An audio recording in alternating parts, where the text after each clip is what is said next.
Hello guys, welcome back to Simply Blissful Living. Today I wanted to I wasn't going to film today, but I was getting ready to make dinner and I went in my garage and I found this guy. I remember buying this October last year. It was during Halloween and it was actually after Halloween and all the stores had their pumpkins for sale. So this was $1. So I bought it and kind of just stored it in my garage and completely forgot about it. So this looks like a patty pan squash, but it's like a super overgrown patty pan squash. The outside is really hard and there's no rot marks or anything like this. So I wanted to cut into this today. And if anything becomes of it, then I will follow up with the recipe. But I wanted to bring you guys along with this journey to show you. I'm going to be preparing this as I would pumpkin, but I wanted to share that recipe with you guys, but bring you along with in this process as well, because I think it's really exciting. Because it's so hard on the outside, it's stored well over winter in the garage. Our garage is not insulated. It's not warm during the summer, during the winter. So I had this in there and I just washed the outside because it was quite dusty, and since I'll be cutting into this, I wanted to make sure it was clean. And now I'm going to cut into this and see what it looks like on the inside, and you guys are going to see it with me. So before I cut into this, I'm going to bring you guys in actually a little bit closer look to the patty pan squash.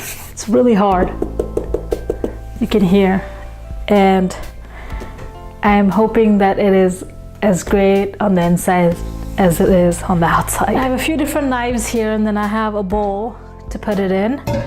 So I'm actually going to start with my big Japanese knife because it's so hard. It actually looks orange on the inside, you guys, which is exciting. When I lived with my mom, she never liked making pumpkin because she didn't like to cut into it. So I would be the one that cut into it. And I have no special techniques or anything. I just kind of cut into it. Oh, that's beautiful. Okay, I'm gonna try to break into this because the stem is hard. Use a towel.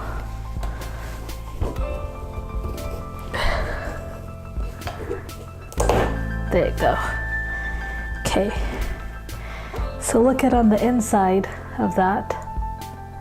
And how beautiful is this? The seeds are quite big. You see here? And it smells like a pumpkin. It actually smells amazing. So I'm gonna actually go in and start just dividing this in to little segments that's easier to handle. And I think I'm going to cook only half of this and give the other half to my mom. You guys a closer look here. This is what it looks like on the inside. There's a lot of pieces here, so I'm using a very sharp knife and I'm just gonna cut little pieces. There's no right or wrong way to do this because, again, the shape of your pumpkin is going to determine how you cut it. Once you take the skin off, you'll find it's quite easy to work with, especially when there's a flat side that you can lay flat and then cut.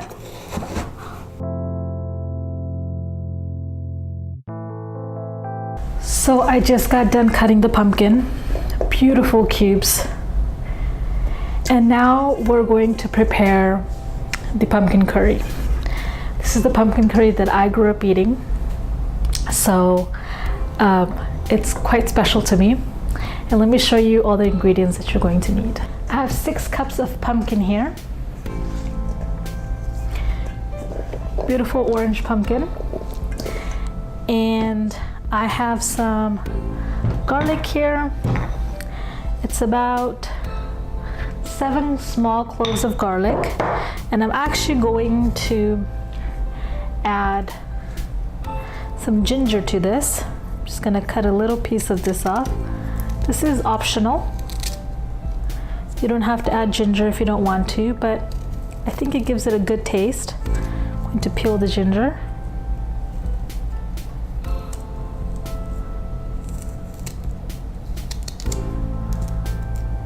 It's a very small piece of ginger, but it adds the kick that's necessary.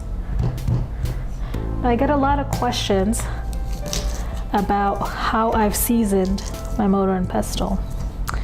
Well, I haven't. I actually got one that was pre-seasoned off of Amazon. But I remember growing up on the islands, my mom and my grandmother both used to have something similar. They used to call it a sil and lorha.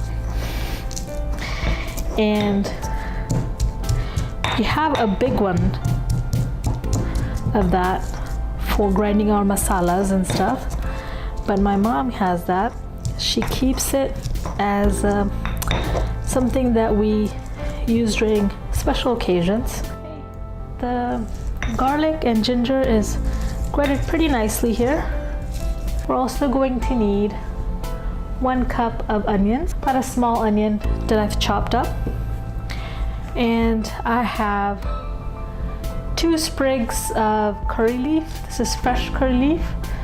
And then I have 2 dry chilies, red chilies. If you have fresh chilies, you can use that as well, or you can omit that altogether. And from the spice box today, we'll be using some cumin. So about a teaspoon of cumin and some turmeric powder, maybe a 1/4 teaspoon of turmeric powder. And an optional ingredient is tamarind pulp or any souring agent. Additionally, you will need some oil for your cooking. I'm using olive oil here, but you can use any oil of your choice. I'm going to use about a couple of teaspoons. And then of course you're going to need some salt to taste. Once the oil is hot, we're going to go in with our onions.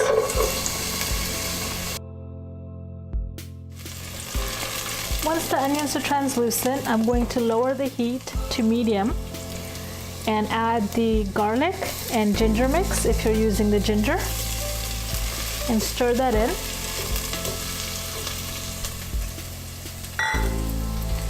I'm also going to add the 2 red chilies, the cumin, the turmeric, and the curry leaves at this point. I'm going to stir this in really well, making sure that you don't burn it. I saute this for about 30 seconds. And then we're gonna go in with our pumpkin. Stir this in really well to make sure that all of the pumpkin is coated with the onion and the cumins. Now my mom used to always tell me that a good pumpkin doesn't need to have added water when you're making curry. I'm adding salt, which is of course to taste. Grandmother used to say, my amma used to say the same thing, that if you get a pumpkin that is rukkat, which is dry, it will not release water, and when you have to add water, the pumpkin curry is not as good. I'm going to add the cover to this now, and we're gonna cook this on medium heat. It's been 15 minutes and I actually had to add about a 1/4 cup of water, and I think that helped it release its own waters. As you can see, the pumpkin's getting really soft, and the water is helping it get softer. We're going to continue to cook this until the pumpkin starts falling apart. This is going to be almost like a mashed pumpkin. So you want to continue stirring, and if your pumpkin doesn't release its own juices, then you'll probably need to add a little bit of water. I would start with about quarter cup of water to help it, and keep adding it if it seems a little dry, and it'll start breaking down nicely here. So I'm going to cover this and cook it for about 10 more minutes and check back on it. Okay, so it's been about 10 minutes since I last showed you the pumpkin. I actually opened it in the middle and stirred it a couple of times, and after 10 minutes, this is what the pumpkin looks like. Every time I went in and stirred, I smashed the pumpkin a little bit. As it gets softer, it gets a lot easier to smash. So at this point, I'm just going to smash all the little pumpkin. There might be some chunks, which is okay, but I like my pumpkin curry to be smashed like this. And then we have one last ingredient to add, and that is tamarind. I'm going to add about 1 teaspoon's worth. Just want to put that in here. You can add fresh tamarind pulp too if you have it available. I just didn't have any available in my area. But once you have the tamarind in, we're gonna go ahead and mix this, and we're gonna cover this and cook it for about 3 to 5 more minutes, just so all the flavors can come together. It's been about 4 minutes, and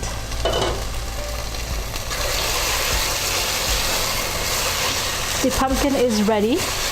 One last and very optional thing, this is something I only do in my house, is to add a pat of butter. This is personal preference. I just like the taste. If you have some ghee, you can add some ghee to it. But just stir that in if you're gonna add it. Gives it a good creamy taste. Just adds another dimension of flavor. And if you want, you can go ahead and garnish it with cilantro now or right before serving.